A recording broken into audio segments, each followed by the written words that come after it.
Professore, lei cosa dice a proposito di queste decisioni da parte dell'Unione Europea? E questo mi aiuta anche a introdurre il secondo argomento della serata, vale a dire la ricerca di un nuovo equilibrio nel nostro rapporto tra, ad esempio, dimensione privata, dimensione pubblica, tra lavoro, vita privata. C'è anche la ricerca spesso di un luogo in cui si vive meglio. Sì. Parto però dal tema di cui si è discusso in questa prima tornata. Io non sono né un collega di Ca' Foscari che studia in maniera approfondita le tematiche collegate all'ambiente, e non sono neanche un politico, o aspirante tale per ora. E quindi non devo gestire il consenso, cosa che voi invece più o meno implicitamente dovete fare. Io mi sarei aspettato da una comunità importante come la comunità europea, comunità intesa insieme di popoli, che prendesse posizione in maniera netta nei confronti della transizione ecologica. Potremmo discutere che l'anno è troppo vicino, però mi aspetto una presa di posizione importante, mi sarei stupito se non l'avesse fatto. Da cittadino, in parte da studioso, ma non di queste tematiche, ma di organizzazione, mi aspetterei una leadership lungimirante capace di dirci come si gestisce la transizione, perché è su questo che il vostro consenso si gioca. I nostri polmoni, sulla quantità di inquinamento che c'è nell'aria, e poco importa che arrivi dalla Cina, dall'India o da qualsiasi altro paese. Quindi è questo, secondo me, rispetto alla tematica, il focus su cui dovremmo discutere: come gestire la transizione in termini di fabbriche, di famiglie che vivono con gli stipendi delle fabbriche, di logistica distributiva dell'energia e di competenze. Rispetto a questo, e chiudo, secondo me dovreste invitare o dovremmo ascoltare quello che ha detto Federico Visentin l'altro giorno in TV, presidente di Federmeccanica, quindi delle fabbriche, lato datoriale, ma fabbriche, il presidente di Qua Business School, perché nel suo discorso ci sono, a mio avviso, i due elementi chiave della transizione: la transizione dei luoghi di lavoro e delle famiglie che con quei luoghi di lavoro vivono e prosperano,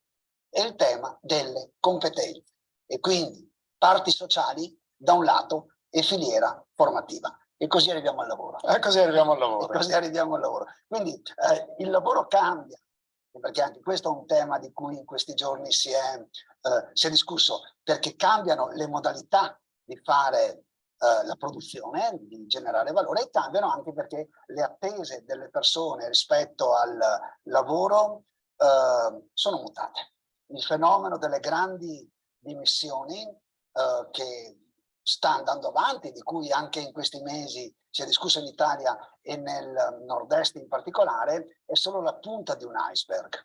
Credo, scusi, finché parla, che possiamo vedere, lo chiedo alla regia, anche uno dei titoli usciti in questi giorni, è uscito domenica sul Corriere del Veneto, che ricostruisce un po' i numeri del fenomeno. Stiamo parlando di numeri che arrivano a quota 200.000 e stiamo parlando di fatto di un raddoppio negli ultimi 2 anni. Vediamo anche la seconda parte del titolo: la metà delle persone che lasciano il posto di lavoro si ricolloca in 7 giorni. Significa che c'è uno stato di salute comunque del mercato del lavoro.